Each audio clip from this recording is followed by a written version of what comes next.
Imagine an army that moves like a city and punishes like a machine. At a centurion's shout, posts rise, ropes bite, whips snap, and hot dust dries your tongue. You stand shaking as time slows what torments forged Rome's iron order. And could you survive one day?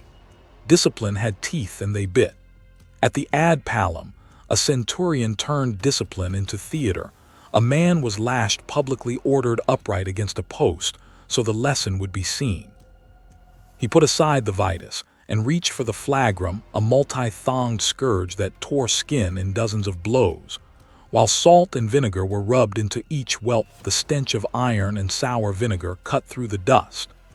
Tacitus records these scenes, as routine Vegetius praises the usefulness of fear in keeping ranks, and the sound of knotted lashes hitting flesh became part of a camp's daily grammar.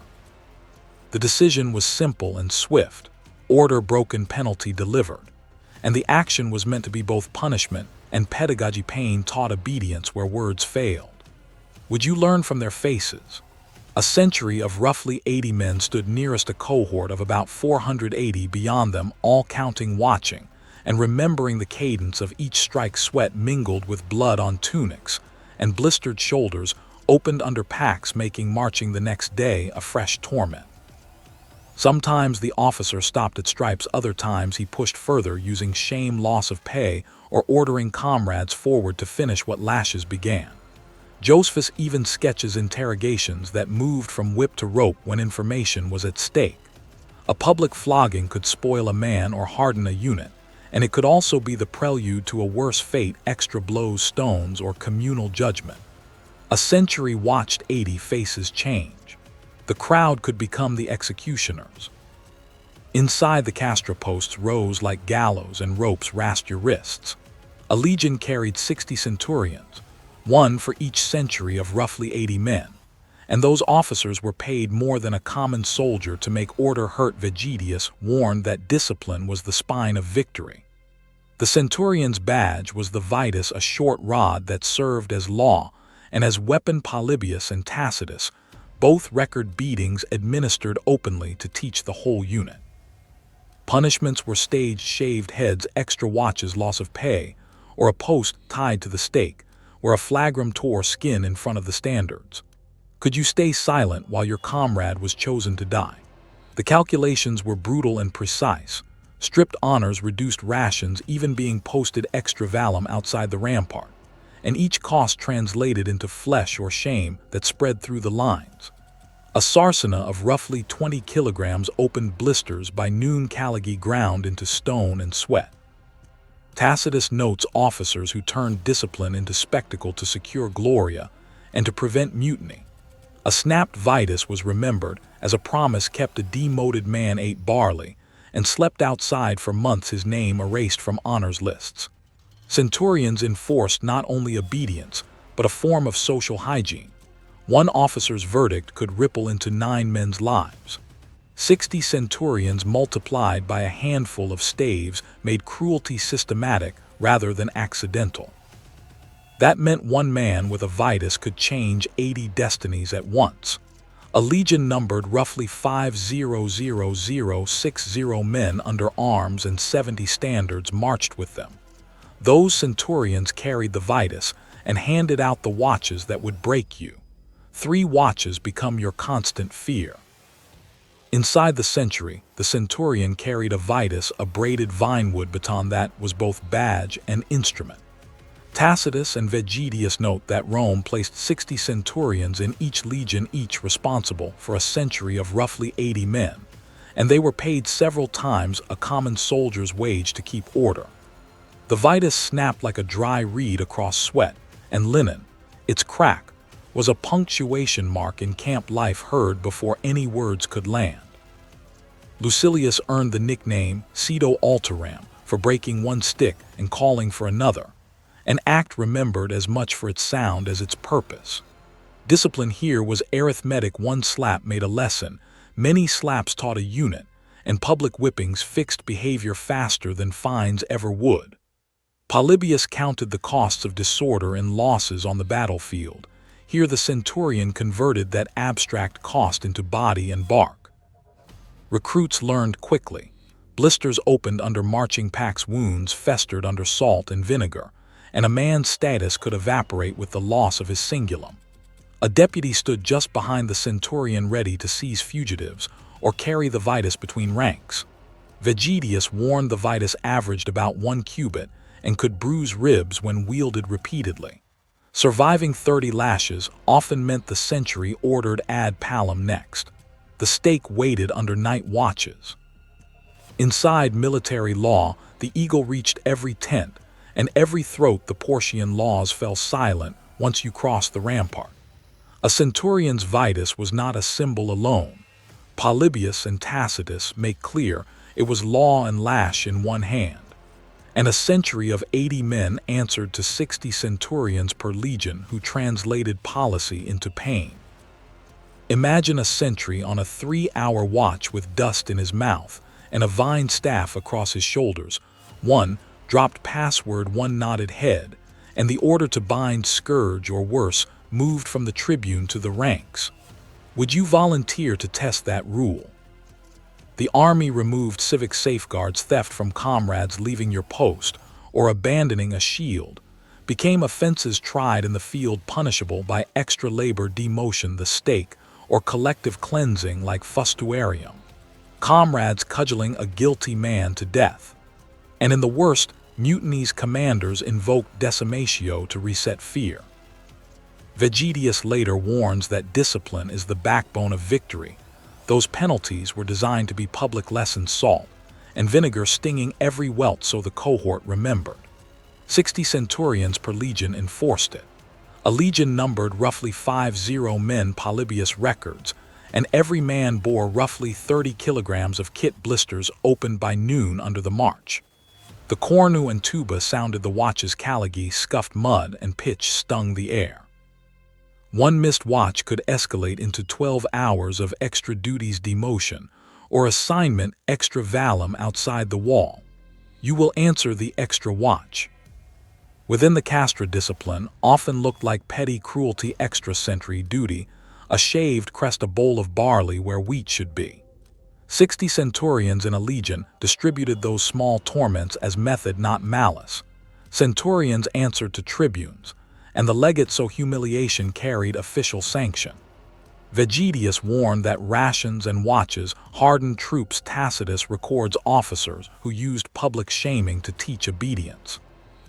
Night was cut into 4 watches of 3 hours. A 3-hour stint rotated at night, and 3 more hours without sleep. Opened blisters by noon. Carrying a turf all day left shoulders raw and gait crooked. A sod could weigh 15 kilos and opened blisters by noon. Caligae thudded on stone at roll call while men stood shamefaced. Loss of pay. Doc, a denarius lose a man's fire, and the social wound widened standing at the porta in full kit while comrades ate. Turned hunger into spectacle. Who would volunteer for that? The taste of sour barley porridge clung to tongues. Being posted extra valum meant the camp's safety line became a lesson. Every rustle beyond the ditch sounded like betrayal, every shadow a likely threat. These measured punishments trained men to fear escalation more than they feared sharp pain. Removal of the cingulum, or a day on degraded bread, ruined status faster than a broken arm. Polybius counts a century. At about 80 men, one punishment taught the other 79. When petty torments failed, the centurion turned to ad palem and public scourge. You will be tested by watches. Within the century, punishment became public law. A man accused of desertion, theft from comrades, or sleeping on guard faced fustuarium carried out by his own ranks. A century of roughly 80 men formed 2 lines, while the condemned ran the corridor and comrades struck with clubs, vine staves, and stones. Polybius records the procedure as a disciplinary staple, and Tacitus notes how officers used spectacle to make obedience stick. The vitus and improvised cudgels were not random tools but visible authority. Each snapped staff and thud of wood taught a lesson about loyalty and contagion. A single lapse could pollute the contubernium and spread panic. For the men watching, the consequence was immediate. A sentry who dozed risked not only his head, but his friends' hands, and companies learned to police sleep as fiercely as they polished arms.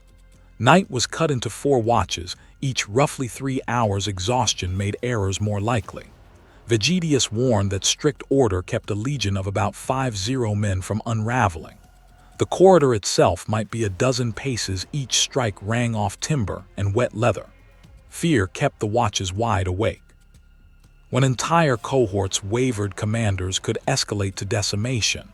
1 in 10 men chosen to die to restore courage.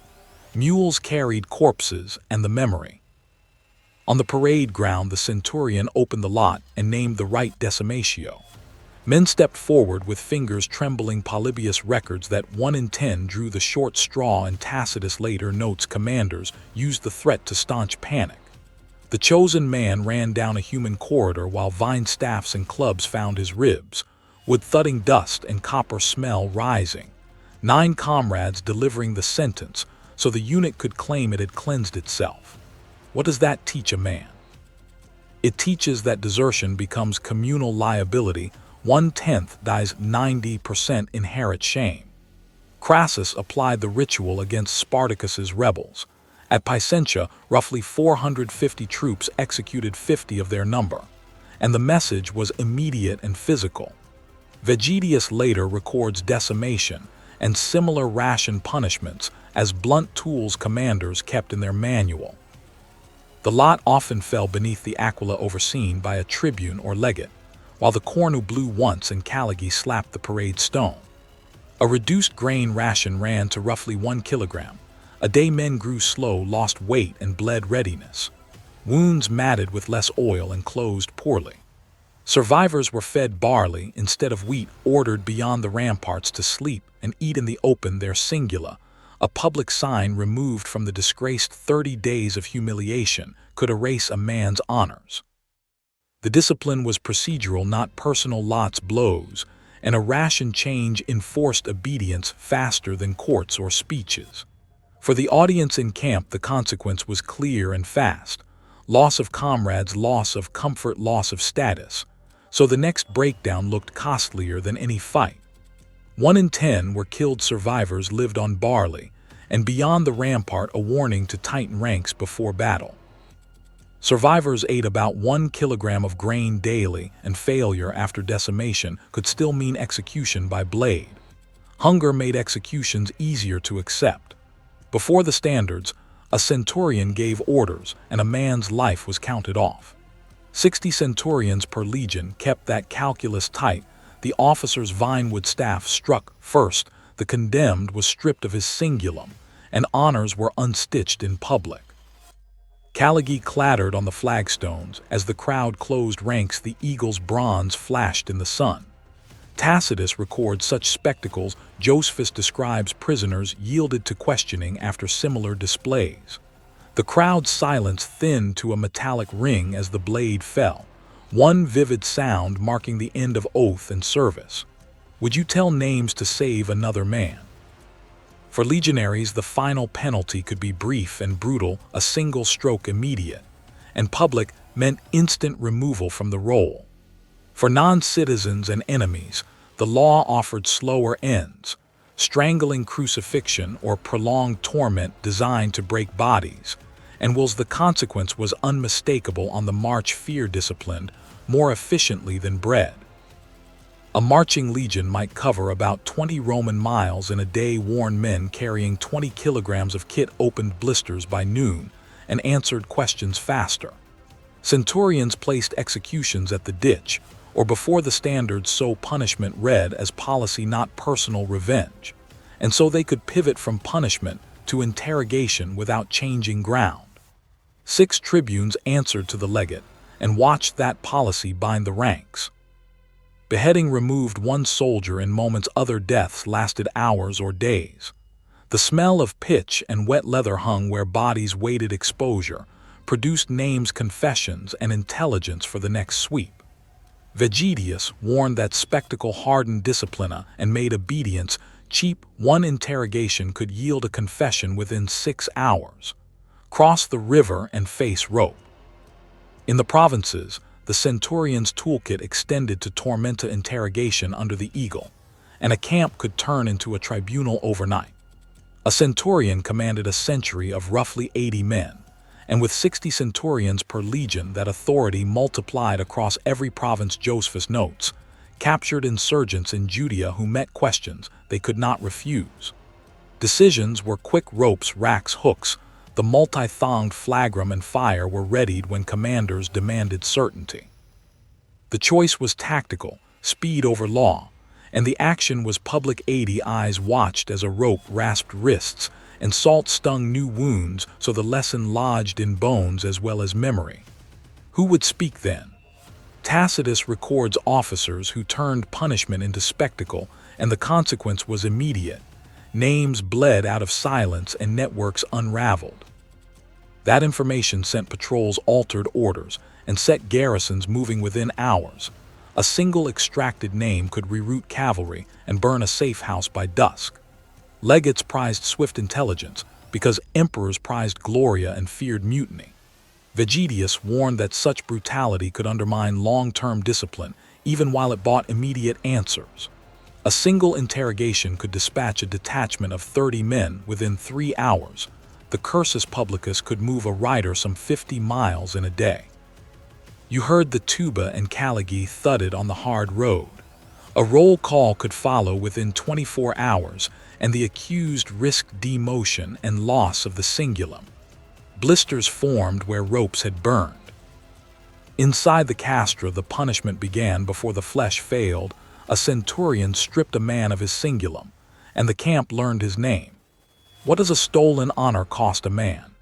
Tacitus records that public disgrace punished reputation as surely as the whip punished skin, and Vegetius warns commanders to use humiliation as a tool of order.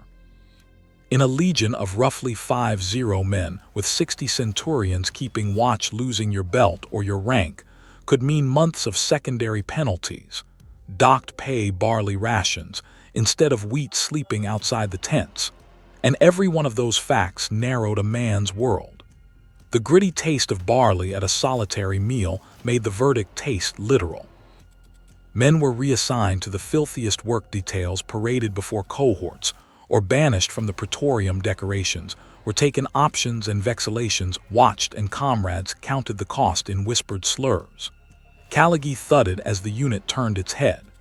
Discipline lived in the small cruelties as much as the great ones. A shaved crest extra night watches a place at the gate while others ate. A march burden of 30 kilograms tore hands raw by noon and sent a man back to camp broken. Polybius noted that public punishments taught more than law, they taught fear. Those punishments lingered, folded into promotion boards and marriage prospects, because Roman honor bought advantage and the army could withdraw it. Stripping a soldier of belt and pay left him exposed and allowed the centurion to escalate toward flogging or worse. 60 centurions policed a legion of roughly 50 men. That arithmetic made discipline systematic and able to scale into collective punishments. Blisters from extra watches multiplied quickly. At the center of the legion, 60 centurions paced the lines. Each centurion had an optio at his elbow and a standard bearer ahead, and each carried the vitus as badge and baton. What would a single mistake cost you? Tacitus remembers officers who demanded with a snapped stick more punishment, and Vegetius warned that sentences could be precise: extra watches, shaved crests, reduced rations, or public flogging. Small measured cruelties kept order. 30 kilos of kit opened blisters by noon and made every lash land with consequence. The snap of the vitus and the hush of a cohort are the noises that taught men faster than lectures. Salt and vinegar stung every welt and turned spectacle into instruction. Inside camp, civic protections fell quiet, and the centurion's judgment carried immediate effect. Unpaid fines, loss of rank, or being posted outside the rampart could follow a single misstep. 60 centurions multiplied one man's authority into a forceful policy. That math made punishment immediate. A soldier could be scourged, killed by his peers, or marched out of the ranks. One mistake cost flesh and honor. Centurions also competed for gloria and dignitas. A hard hand proved a man competent to his legate and to Rome. Polybius records cudgeling as routine. The Aquila watched from its pole while men learned obedience. The legion moved in formations like the triplex Achai's and depended on predictable discipline to hold lines at Alesia or in Judea. Weather hardened the day. Caligae on sun-baked stone the cornu's bray at dawn, and arrears in the Annona left commanders less patient with slack. Vegetius warned that barley rations and extra watches were routine punishments. A single centurion's word could send one man ad palem within an hour and post him to an extra watch that night. You wait the watch. You learn. Within the camp at first light, you wake to the cornu and a centurion shouldering his vitus, an ordinary branch turned into law. Vegetius warned that military discipline outranked civilian rights, the rule held in ink and on flesh. The vitus struck across backs in front of a century of 80 men, and Tacitus's stories of officers nicknamed, "Bring me another," were not idle gossip, but warnings writ in wood and flesh. Caligae clacked on stone as the standards shifted. Could you survive one day under those eyes? A misstep here had immediate cost: loss of pay, extra watches, shaving of the crest, or a posting outside the rampart that turned the night into a long enemy.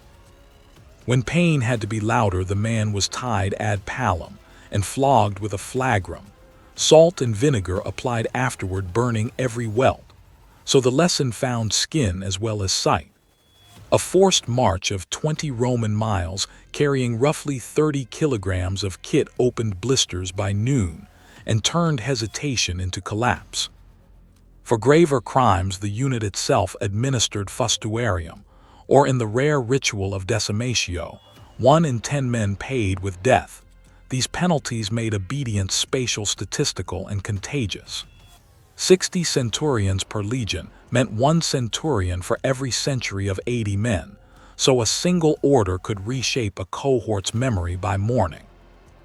The Aquila glittered above the ditch as punishment escalated, from public scourging to comrades' cudgels to the stake, and the camp became courtroom and school in one. A single order could strip your cingulum, or send you to extra valum for 30 nights. The watch is the next risk, and the centurion's glance decides who goes. Wake to cornu, endure or perish.